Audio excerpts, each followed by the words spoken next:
Again, welcome to everybody. I'm Georgette, in case you don't know me or have forgotten who I am. And I am co-chair with John. I can't make it today.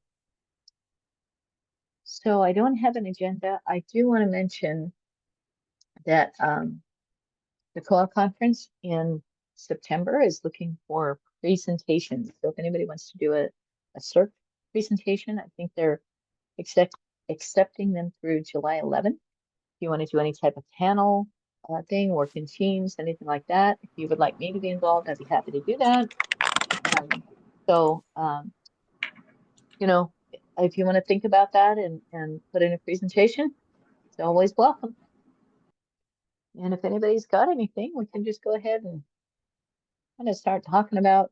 We had a little bit of a power surge here today, or yesterday, actually power outage. So things are a little slow and wonky on this end.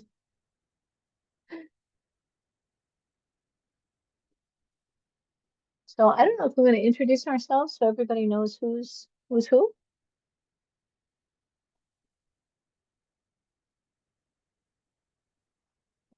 You're muted. Hi, I'm Margaret Kensinger-Klopfer. Brett Bowers. And we're from County of San Luis Obispo in California. Cara Lajoie, County of SLO, San Luis Obispo, California. Tina, Bob, San Luis Obispo, California as well. And I'm the last of the SLO County, I think. Charlie from SLO County of SLO County.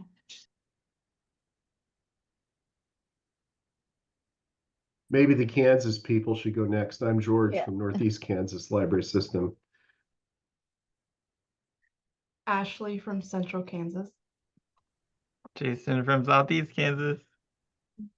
I'm Wally DesChamps, and I'm not from Kansas. I'm from Texas. Prosper Community Library.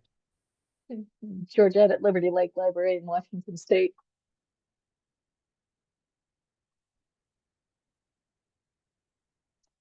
So if anybody has any subjects or how many people are planning on going to the conference? Yay. Oh, good. We'll have a good amount. You're still not sure, Charlie? We're still working out the kinks. We'll see. Okay. Probably not, but you know, could change. Darn.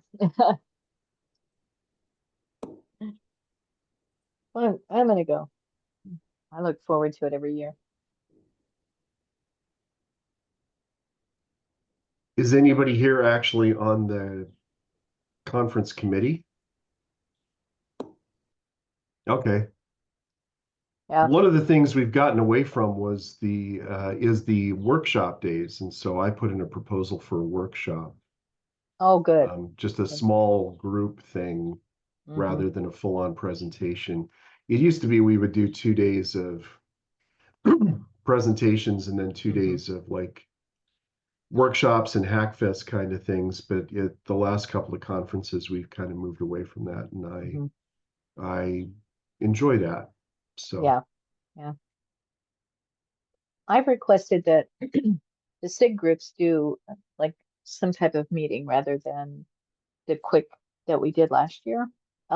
People liked it, but it made it hard when somebody had a question and they wanted to talk about something and you're told, oh, time's changed, you know, and we were in the middle of a conversation and some people are there like, but I don't want to go. I'm CERC. I want to stay in CERC. So I've actually asked for like a round table of CERC or of all the different SIGs. And I don't know, I didn't put it in as a presentation. I just said for a program, you know, as we're planning things to plan in time for the SIGs to meet in person, talk about different things, those new people that are coming on board and even some of us veterans that, you know, still don't know everything. the thing I don't like about having the special interest groups meet at the conference is that I participate in several of them, and because I lead one, I have to go to the one as opposed to the ones I'm actually interested in. Yeah. And see, I'm CERC.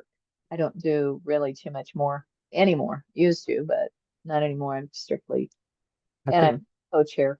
I think it's possible that maybe we could, and I can present this to Andrew, to see whether or not it would be feasible to have a 30-minute each day that Mhm. basically, like George wouldn't be able to go to the one that he's leading that day, but then maybe on another day he could go to another one. You know, if we were to Right. assign Cirque to being on Tuesday and you know, Baby Debs be Mhm. on Tuesday as well. It's a great idea. That then you can't go to both of those, but then maybe Mhm. for the foundation or whatever others that George is on, he could go the next day, you know, type thing Mhm. or something. I think That's a good I idea. think the idea of trying to make them more accessible Mhm. and more information sharing versus the speed dating Mhm. thing can be valuable. But Mhm. at the same time, like what George says, the idea at the conference is not to Mhm. hash out details in that Right. Right. SIG because we have SIG meetings every month, but Mhm. at least to expose people to what they are and tell them when we meet so that you can then become involved in that SIG and or at least find out, participate and get Mhm. questions answered or whatever. Hopefully, maybe we Exactly. can find a happy medium. Right. Exactly. And that's kind of what I was thinking. It doesn't have to be a full hour, but just have, a little meeting to say, hey, this is who we are, this is what we do, this is when we meet.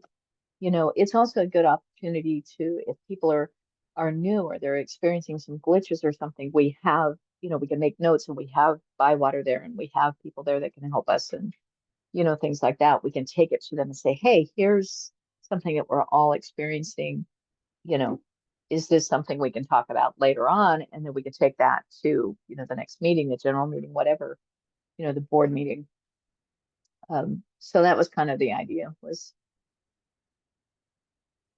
just a short. I know at one point I went to one conference and they called it a coffee chat. You just sat for about a half an hour at a table with coffee and you were just chatting and, kind of talking about your section and, what you do and how you do it and things I'll like pass that. that along, Georgette. That's a Thanks, Wally. Appreciate it. So does anybody have anything that's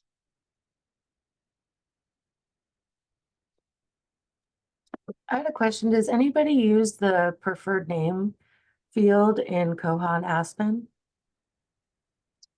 we use it sometimes, like if we have a James and they like a Jim, Okay. that type of thing. We Um, do, yes, and ours auto populates. We had some Be right back. whatever SQL query, whatever, something another, JSS, Cactus. whatever is the right term for that. Yeah. To whatever the legal name, when they're filling in their application, whatever their legal name is, will auto-populate into the preferred field. Then they can change it to Jim, or in my case, from Wallace to Wally, and that sort of thing. But all of our communications, our notices and everything go to preferred name because we just want to be more personable. Instead of if your name is, Mary Kate and you go by Kate, you don't like, I would not want to be called Mary all the time. You know what I mean? So that's what we've done, and it's been very well received. And So Wally, do you also use Aspen, and is that preferred name visible in Aspen? yes, Okay. And on your self checks? and we don't do self-checks, Okay. so I can't answer that. But I will tell you this: we also, in the staff interface and in most places where it puts the person's name, it will have like Wallace, parentheses, Wally DesChamps. We had it reversed so that Wally is by itself and or is doesn't have the parentheses around it, and the legal name is in parentheses. And so we've done a little bit of customization there. So obviously, if we get upgrades, we may have to go and ask them to fix that back like it was. But we haven't had that issue actually with any upgrades yet.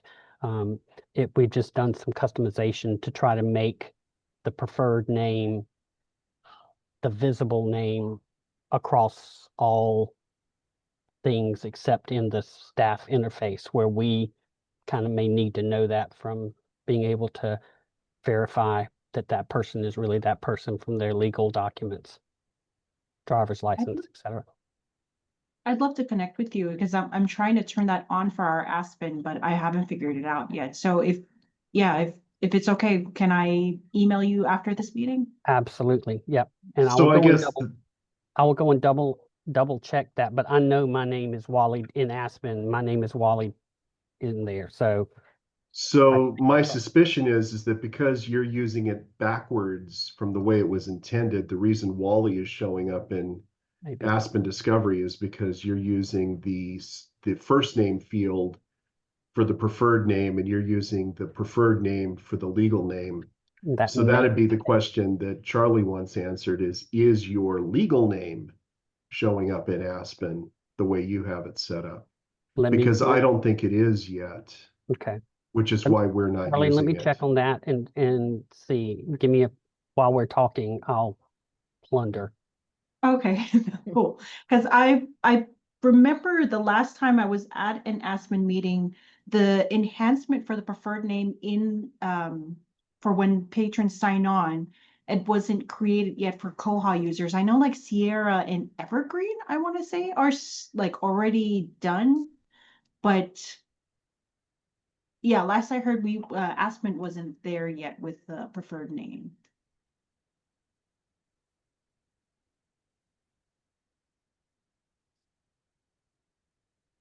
I have a question. I've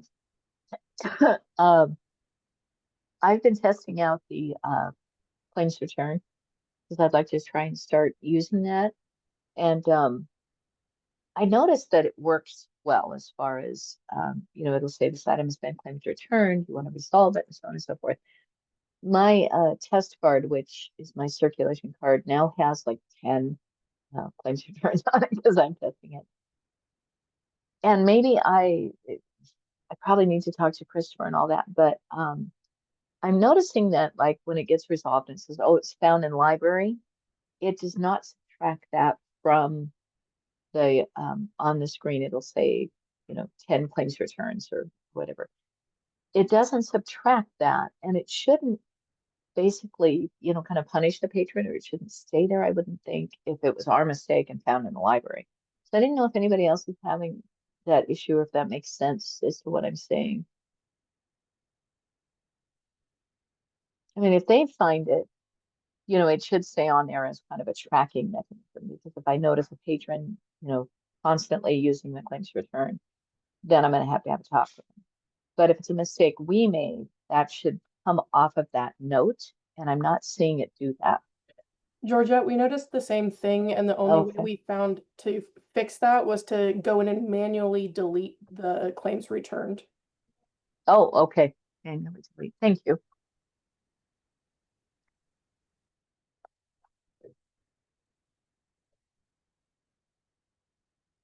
That's all I had. Oh, there's a note. It says, Rebecca says she's sorry she's having chat issues. They're using other names right now. They want to switch to preferred names, waiting for Aspen. Charlie's right. Aspen does not have preferred name. It's a bug. And then there's a bug for the claims return counter as well. Okay, thank you.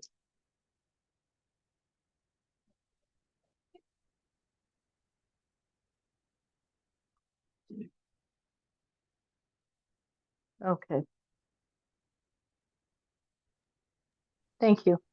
I think one more question too. Does anybody use the language pack plugin for Spanish notification? No. We don't have a huge,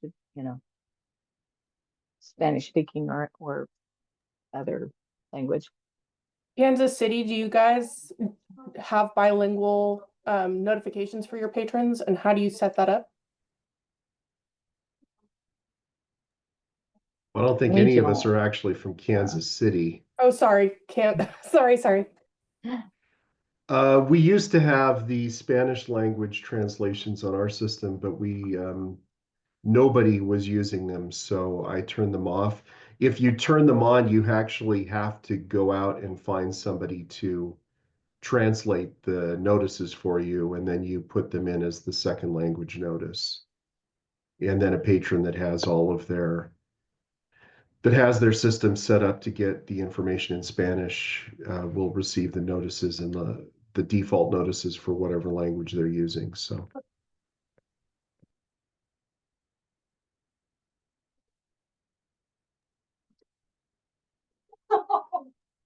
Thank you, Wally. That's I see your Yeah, I can't response in chat. I can't tell you. I'm not sure if I can go into or if I know where I'm looking to make sure what's what. And like I'll be right George back. says, we may have gone and just completely reversed it and changed the labels, or changed the labels so that what's legal is not and what isn't is. So that may be how we got around that. So well, I it's think still- in Koha it'll show up. The actual field in Koha for the preferred name is going to have a label. And I think if you go into your account in Aspen and go to account settings and wouldn't be your preferences, it'd probably be contact information. It's going to have your surname, middle name, first name, date of birth, all that stuff there. My suspicion is that I just don't know for sure if the preferred name field from Koha is. I see that there is an API endpoint for it. So if you do an API request for a patron with the patron data, you do get preferred name is in the API now. And I think that was an issue when this was new, is that the preferred name wasn't part of the API call. And I know that so we did like a test on our SIP, on all our SIP really, but especially for our self-checkouts, and preferred name is not being sent over on any of them. So hopefully by the time, I just sent in a ticket yesterday asking them to send that over. So hopefully soon we'll have like that information for our self-checkout so that people can see preferred name there. If anything, I think that was Cara's, you brought up self-checkout, right? Or if you didn't, then that's what we're doing with the SIP right now. Yeah, we'd like to see the preferred name in whatever user interface we can. Okay. I do have a question for everybody. We're of course we're still on .com, not on .io kind of thing, and we're still testing things out. Has anyone successfully transferred over to .io, like or migrated over? I don't even know what that is. I'm not a tech The person. Cloudflare thing. Ah, okay. I got a Cloudflare message when I logged into Aspen Discovery over the weekend. But the issue that Charlie's bringing up is there was a message on the SIP connection. Right now, the SIP server is the reverse proxy server so that, you can tell your SIP connections to go to a site name rather than an IP address. And all of those IP addresses for the SIP server are going to stop being .com and they're going to switch over to .io. But I've been getting mixed messages from Bywater about when that's going to happen. I'm looking for their outage site. And just, I guess, a little context for why I bring it up. This is what's causing a lot of the, I want to say, outages or like lost connections and stuff like that with our, because we're getting a lot of bot traffic. So that's why they're trying to send us over to Cloudflare. Yeah. It's supposed to help us, if anything. So, but we're, you'll need to check it back in but yeah, that's to check it one of the in. reasons why we're trying to move to IO. So when you go to the status.bywatersolutions.com page and you look at And then type in the koha go slowness, back to her account. it says that, we noticed a few of And our then partners are check being out. hit by bots. Expect a And ticket then from on the May little by May hamburger on that line 23rd. right there. It's May That's the 28th and I change still the haven't time. gotten a ticket. I don't know about anybody else, Yeah. but I they- was expecting that there put would in- be some go ahead kind and put of the date in there. company-wide announcement or some Bottom, kind of you'll have concerted to effort at actually- that point to start well, working on change the this time, to you get know, you have- everybody Hold on, to Yeah. get the Cloudflare thing go back to clicking done on better. But down. I haven't gotten that yet. change the time to whatever I you did. AM, PM. You did? Actually did. That's We've been what it talking is. about it. Not Yeah. if you type it We were in. just talking about it before this. So yeah, they send us a ticket with instructions on what needs changed. As far as contacting your SIP vendors and telling them that the .com needs changed to .io, and then CNAME records need updated if you're using a custom domain name. They also offhandedly mentioned Z3950, and when I tested that, it didn't work. So I'm waiting for a response on what I'm doing wrong there, because you should be able to just change the .com to .io, and it didn't work. But so far what I found in contacting every vendor ever is Overdrive's already made the changes on their end. So that's Canopy, that's all their stuff. And Hoopla did not have the stuff changed on their end, and they made me like sign off on everything again.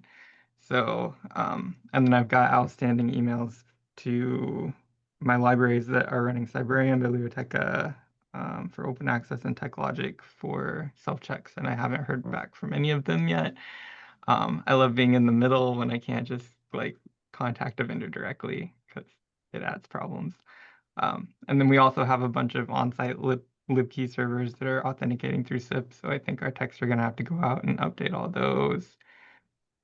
I think that was my whole list of SIP connections, but yeah, it's been fun so far, and it's been less than a week trying to herd kittens.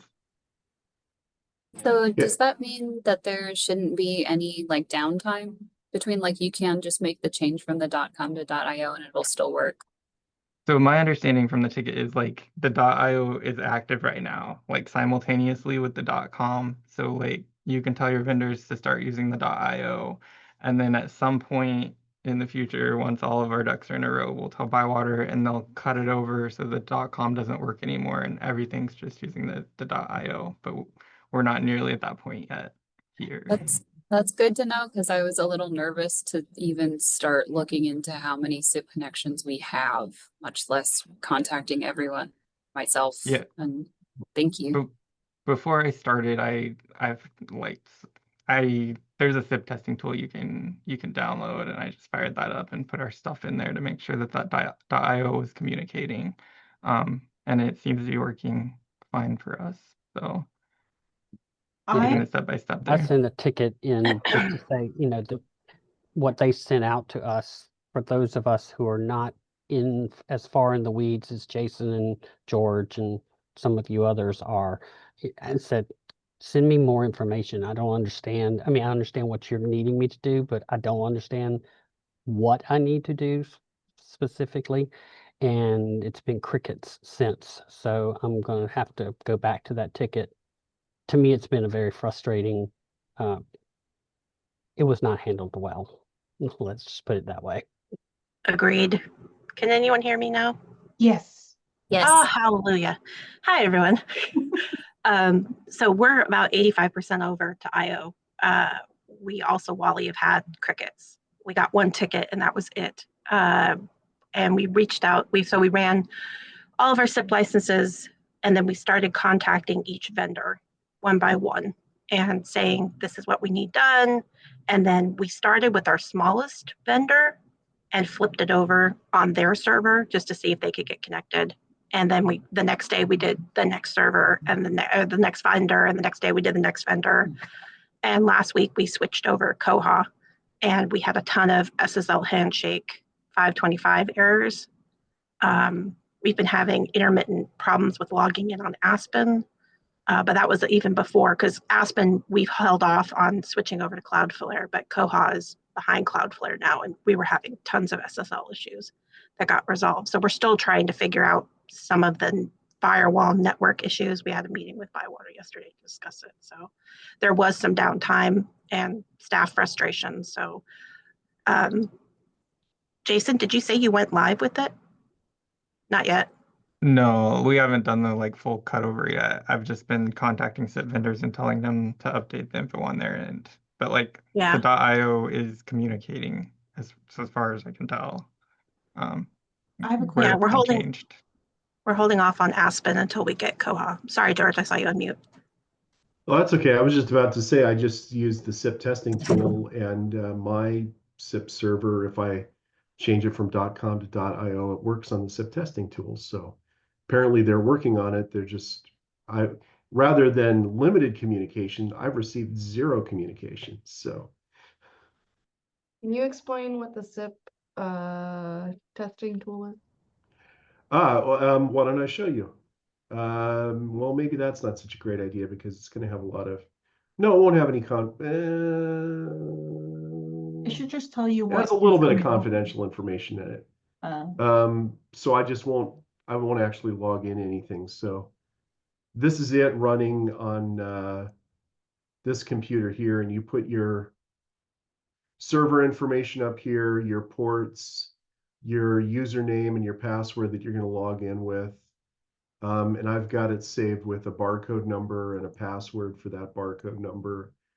And then I can, if I connect, it'll show me the SIP service stuff here.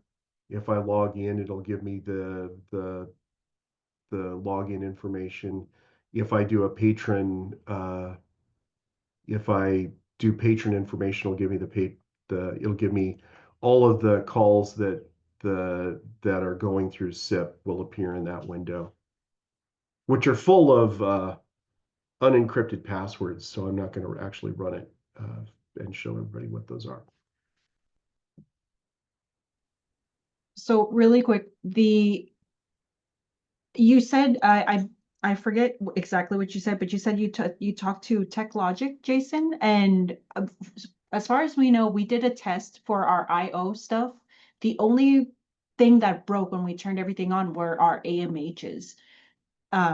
Did you say that you talked to someone at TechLogic? I haven't had contact with TechLogic. That's one of my pass-throughs. So I have a library that has RFID and self-check, but they work with the vendor directly. So I have to get them to talk to the vendor to talk about it, and I haven't heard anything from them. The fastest way to hear from them is to tell Bywater you're done with the .com. They can turn it off. You'll hear from them within an hour, I bet, if you do that.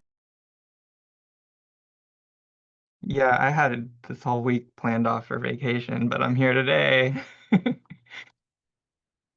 So I'm not going to do that until next week when I'm off, when I'm back for real.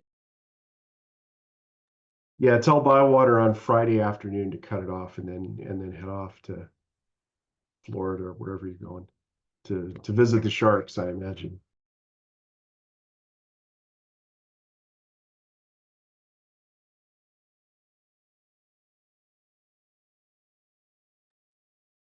And I think I asked this before, is anybody, I'm 100% sure I asked this at another meeting or a previous meeting. Has anyone had any issues with their FIS? I think this might be just a SLO problem, but I'm wondering if anyone has ever had any issue with their, so FIS broke on us. Our patrons haven't been able to use it because it's not telling Koha that an item has been paid for or their fine has been paid for, basically. Has anyone had that issue ever? We have an idea what's going on, but Bywater is saying it's a FIS thing. FIS is saying that it's a Bywater thing. So we kind of want to figure out I'm not even sure what that abbreviation stands for. Oh, God, it's our POS. It's our online payment Okay. portal. It's for our credit card payments that we do online. But when people pay through the portal, it's not showing as paid in Koha. Oh, we don't use that. We actually use Envisionware and, oh, I can't remember our credit card company, but it comes with the Envisionware. And we don't have any problem. Clears it right off their account. Verifone, that's what we do. I knew I'd use it. I knew I'd figure it out. And we don't have a single problem. I've been really happy with. Took us a while and it's still got some hiccups, but they're supposed to be updating some things, but I like it.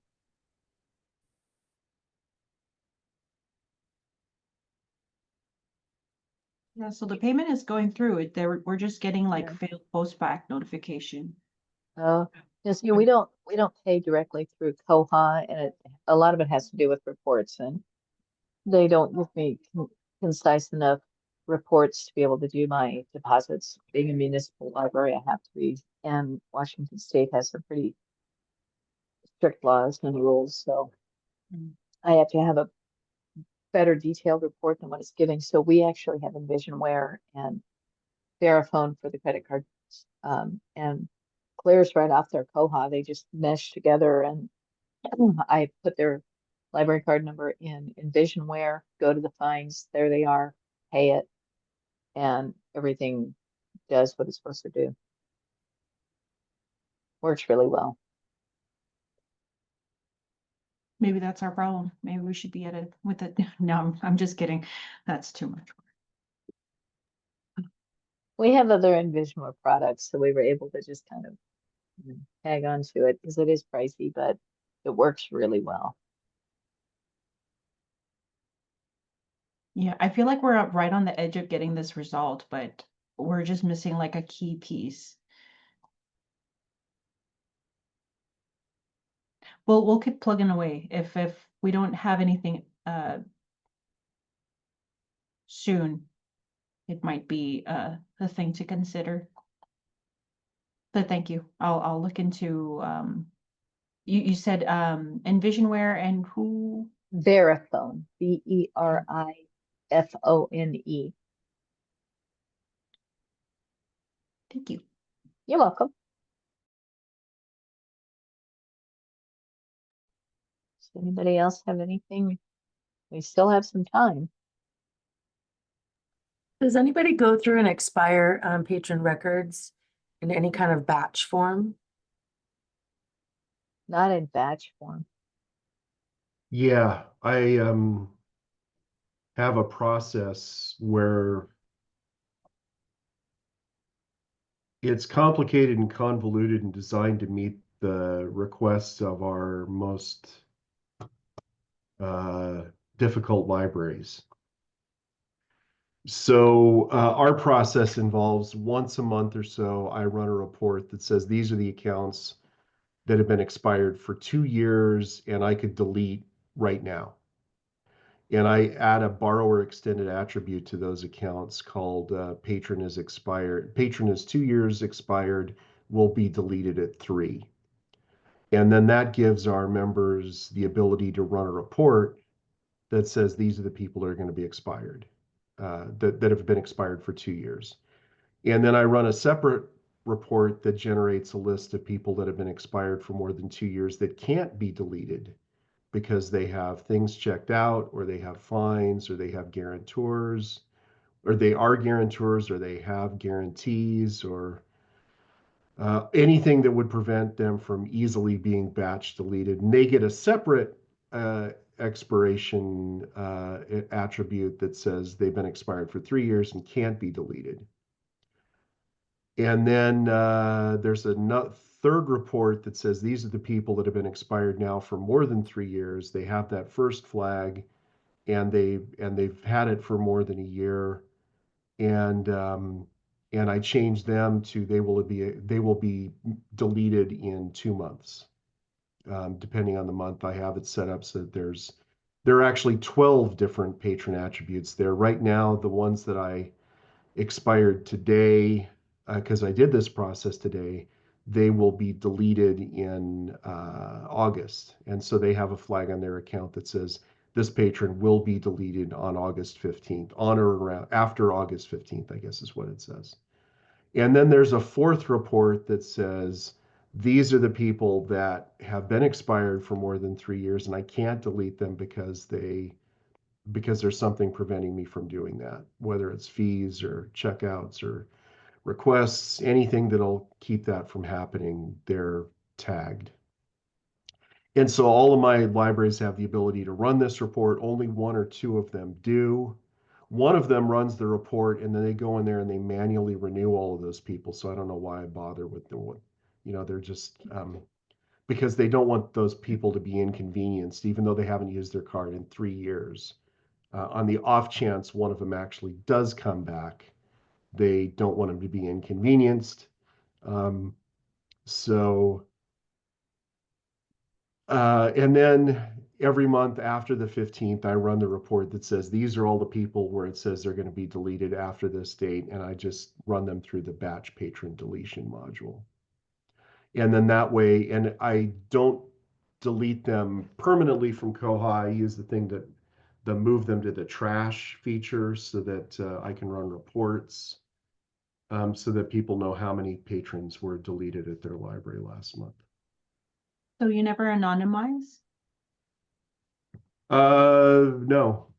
Okay. What we do is we have the purge tables, the purge data, cron jobs set to run so that any data essentially that we don't want that's more than 13 months old just gets deleted permanently rather than anonymized.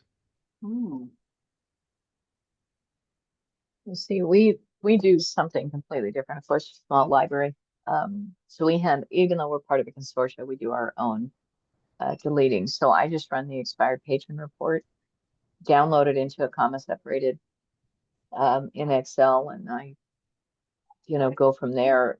And I double check every patron that, make sure they don't have a fine. If they do, I can waive that fine with permission. We have a policy because, again, waiving fines is considered gifting. So I have to have a policy that I have to, or a procedure that I have to go through. But I just use the Excel. We copy and paste. We check it. If it's $10 or over, then the person I have deleting highlights that for me, and I go in and double check the patron and verify that they don't have a guarantor, or they don't owe more than $10, or they're not a collection agency. A lot of that, I've got patrons that are sitting at collection that I can't delete out yet.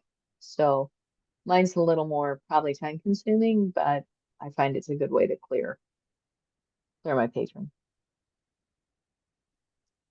One of the things we're experiencing is that when we migrated to Koha 3 years ago or so, we set the expiration date on all of our patrons at 99 years. We've changed how we are going to, we would like to retroactively implement a 4-year expiration. And I think that's what we're trying to figure out is how do we take pre-existing patrons and expire their cards after 4 years? To do that, it wouldn't be that hard. You just have to run a batch process that says everybody that has this, create a report that says everybody that has this expiration date that's more than 5 years in the future. It'd be easy to write, and then go through and just batch modify all of the expiration dates, subtracting 96 years, I guess. So that part does sound pretty easy. I think what we're concerned about is all of our patrons expiring simultaneously then. They're all expiring on the same date? Well, if we were to do that, because if they almost all of our patrons currently have a 99-year expiration, so we are trying to figure out if we can stagger that somehow. Oh, yeah, you can, because what you can do is download them in a batch and go in and Just change the year. and change the years in all of those, and then re-import, use the Koha patron import tool to import matching on card number. And then you'll just update that card number to whatever minus 96 years, and that'll get you a result. That's an easier, that's a slightly more complicated way of doing a batch patron modification than the batch patron modification tool. But it does, but if you're a Bywater customer, the easier way is to call Bywater and say, we want to make all of these patrons that expire in more than 5 years. We want to subtract however many years from their I got you. expiration date. So you just subtract 94 years from their or expiration 96 date, and years, then if whatever, you just subtract something so that. But I Cara, like- how many patrons do you have? Sorry, Wally. That's a good question for Charlie. I know I've run the report before, but it's a lot.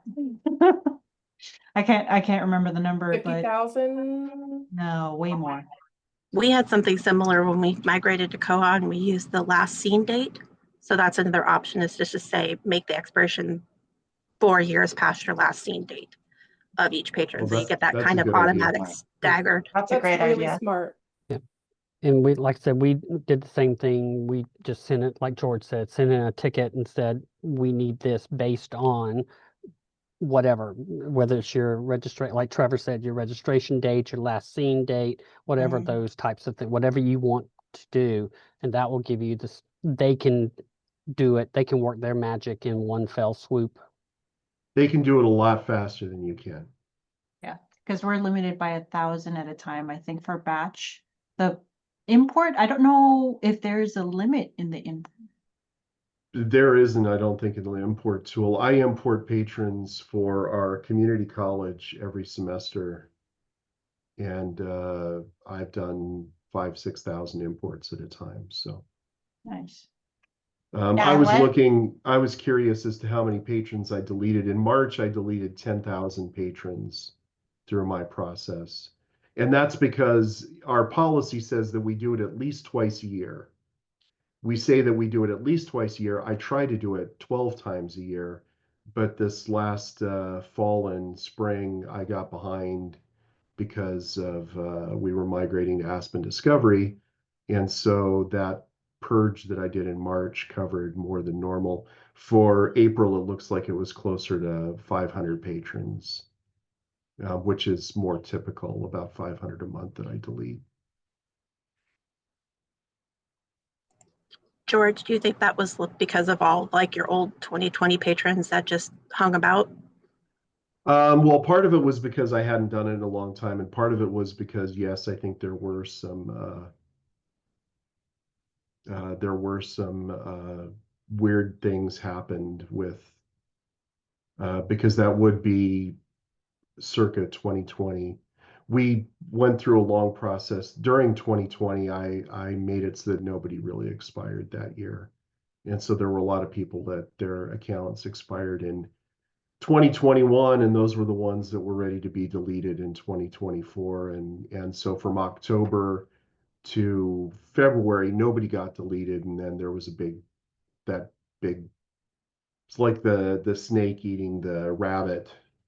There was a big bulge going through the snake for that month. But now we're back to a steady diet of mice rather than large rodents.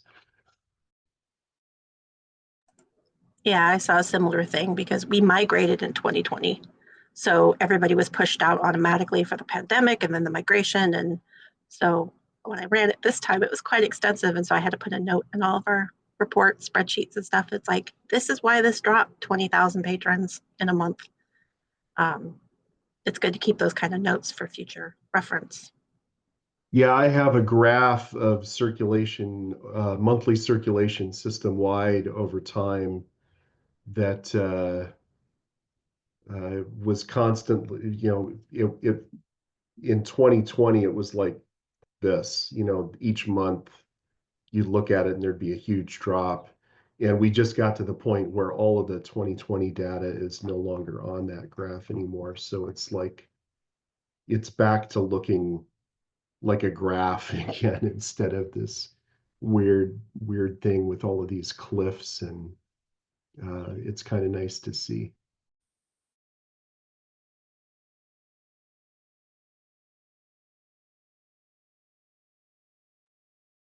Okay, does anybody have anything else? I just want to We say still have thank you to some everyone time. for sharing. That's very, very helpful. Yeah. So thank you for sharing what you guys do. I appreciate it. I put a fun bug in the chat for patron deletions by batch if anybody wants to go and comment on it.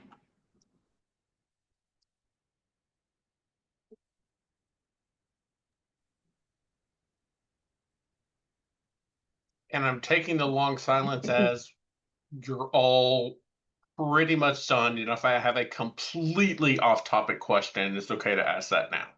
Absolutely. Go ahead and ask. If I'm doing a SQL query on the database, can I alias tables and call the same table multiple times, or do I have to explicitly no lock it? Huh? Call it as many times as you want. Sorry, I have no idea what he's.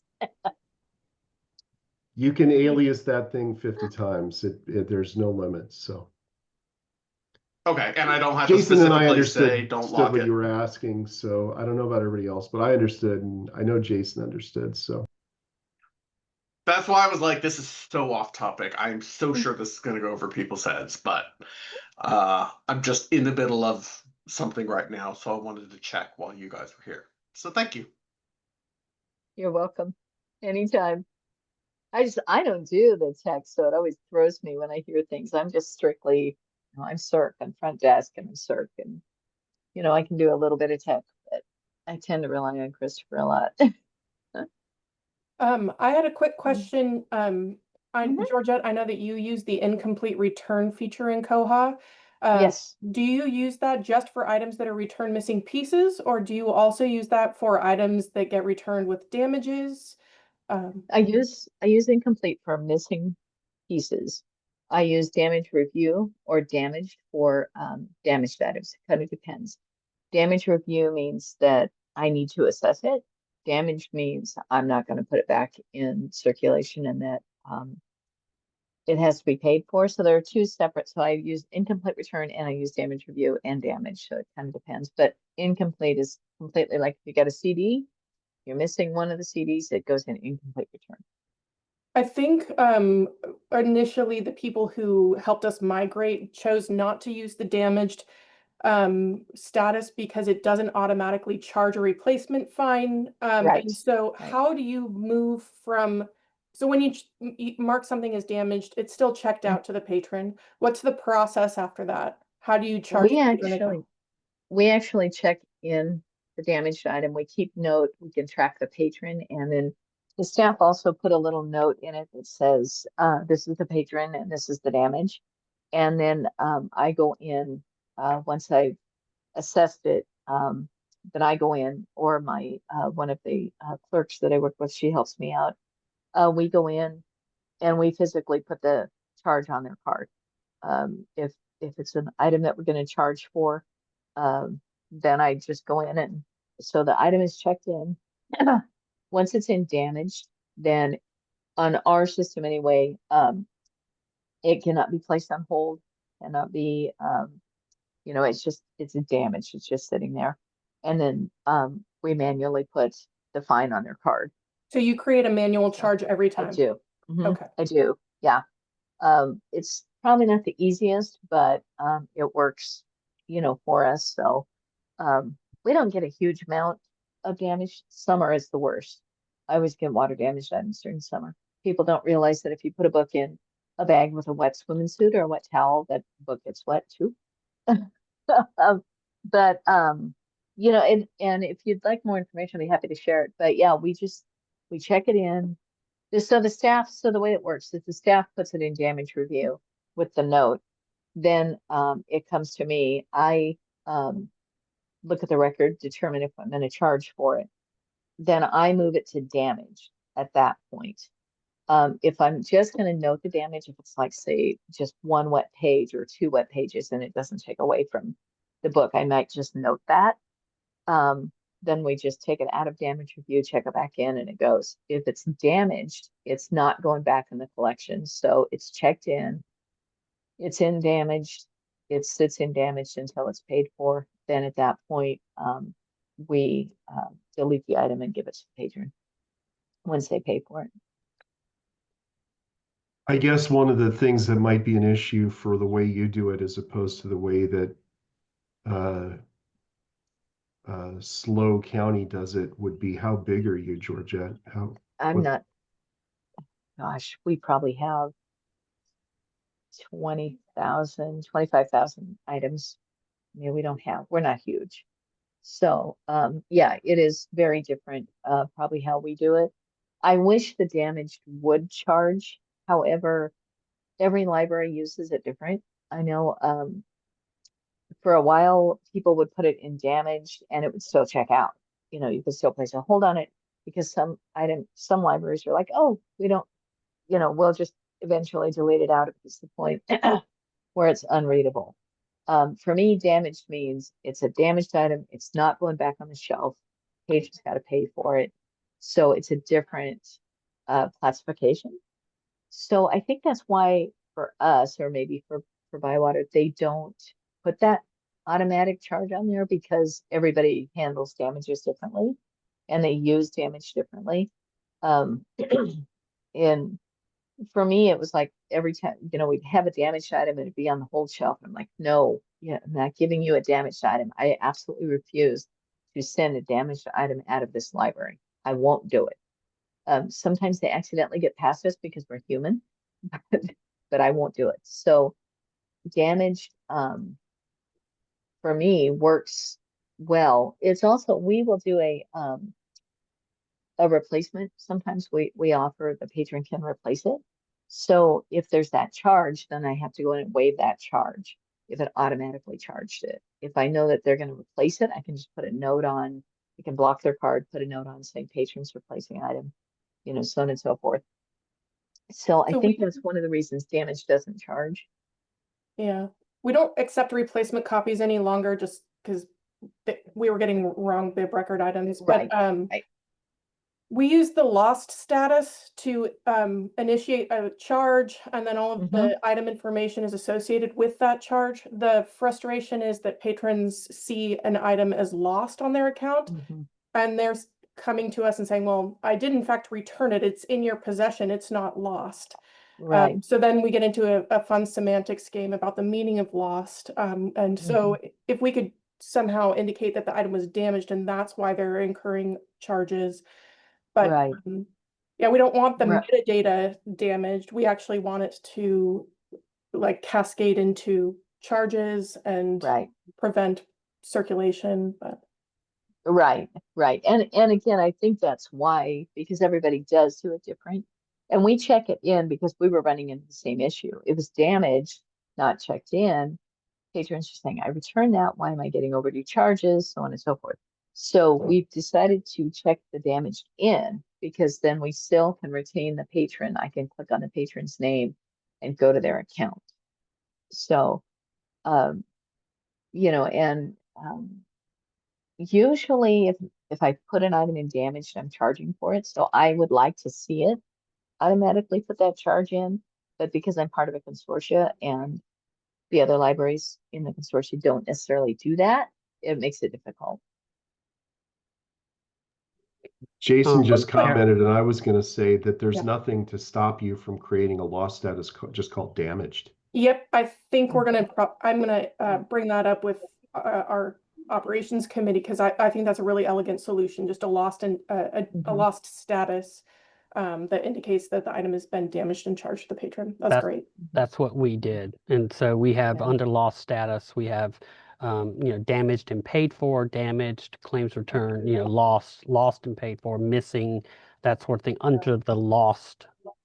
Those are the, and that's what it, when they're getting their notices or whatever, that's what they see is damaged. So that's what we do because we don't want to take it off of their account because that's just too much in the back office to have to put it back on their account to charge them, and that's where, and then there's even more confusion.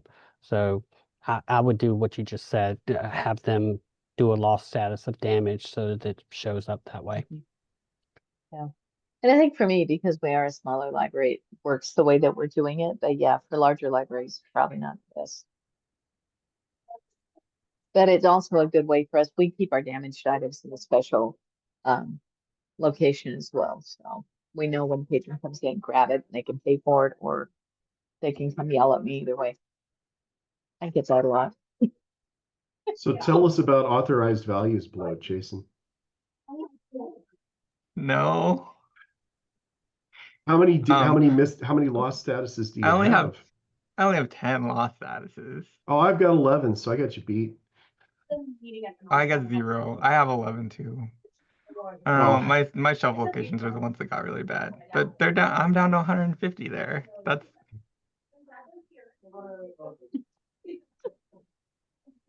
Good job. That's, hey, you know, I I only recently have bloated out 4. withdrawn. I've got like 4 withdrawn statuses now. You're kidding. We have 1 withdrawn, a damaged review, a lost paid for, and a missing. That's 6. Missing. Does anybody notice missing charges a damage or charges a fine? Which is frustrating. That's because it's a lost item status. Yeah, yeah. And I wish it wasn't, because I don't always want missing to charge.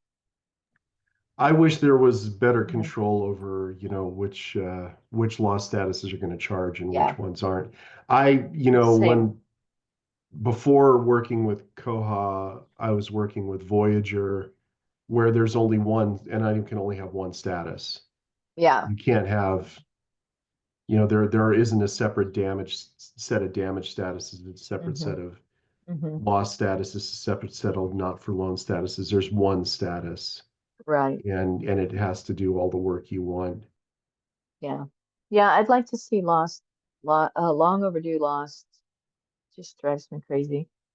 I don't like that wording particularly. It seems to me if it's long overdue, it's pretty much lost. So it should just say either long overdue or it should say lost. You know, and then lost and paid for. So I'd like to see some revamping of, it looks like some of the lost items are finally getting, or not lost items. The lost status is starting to work the way I've been hoping it would work for a long time. And I think we have to turn some things on, but I don't want items that are lost that are checked in to waive the fine automatically. So it's looking like that's going to be a possibility for me, which I'm really glad for, because it messes up my collection agency when it does that. Because we send items to collection, and when they get checked in and the fine waives, when I get the check, they don't match. So what I think you need to do, and it's okay for you to tell him this, but tell Christopher I said that he needs to change your lost status descriptions to match whatever it is that you want them to say, Georgette. Oh, okay. Just tell him that I told him that was his responsibility. Okay. All right. I'm going to put George said. I'll tell him. I'm going to hopefully talk to him today or tomorrow. So I'll let him know. I have a feeling that the next Terrific Thursday thing will be a clash of the great minds. What's next Well, Thursday? then I won't be on it, huh? Yeah. You could totally use jQuery to make the labels change just for a specific login. Get on that.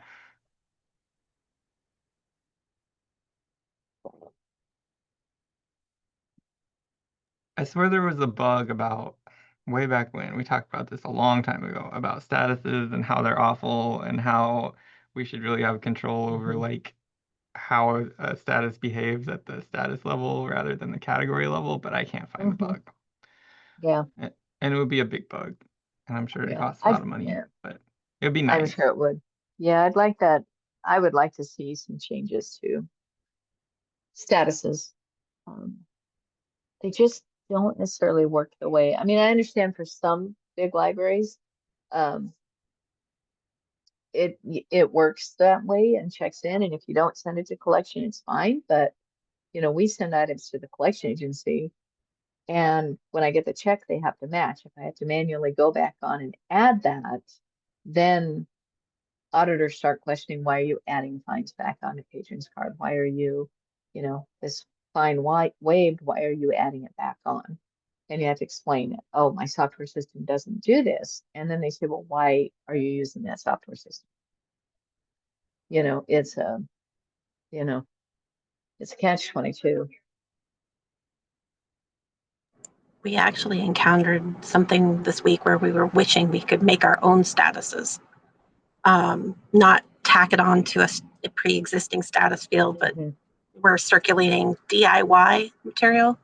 So, things for your house or your garden, but we wanted, it's only available for pickup by hold.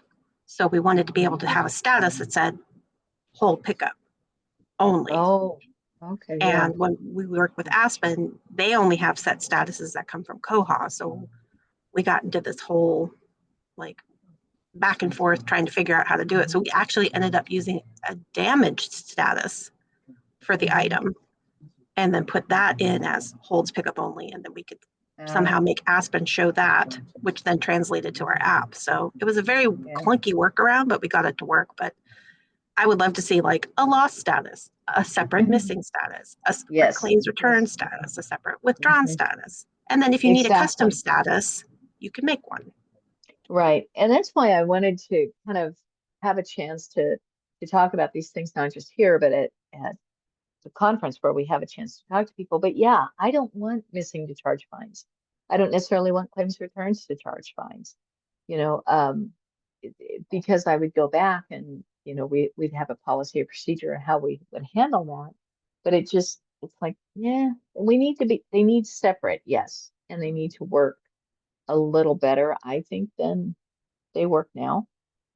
I think, and you make an item missing, you shouldn't be charged for it. You make an item claims return, you shouldn't be charged for it. Then again, you have to go in and waive the fines, which then creates more paperwork because I have to keep every fine I waive. I have to get 2 signatures. I have to, it's a crazy mess.